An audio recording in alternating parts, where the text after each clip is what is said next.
الفرق ما بين لما تكون في الأجازة ولما تكون في الدراسة. لما تكون في الأجازة 5 minutes later. ايه ده؟ انت بتذاكر؟ يا ابني ايه انت في الأجازة يا ابني؟ انزل يا ابني العب، انزل العب كورة يا ابني، انزل العب كورة براحتك. ايه يا ابني انزل العب كورة براحتك يا حبيبي.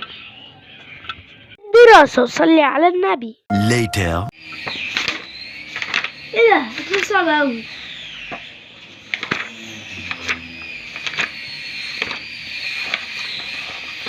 صعب اوي، ايه الصعوبة دي يا عم؟ انا زهقت.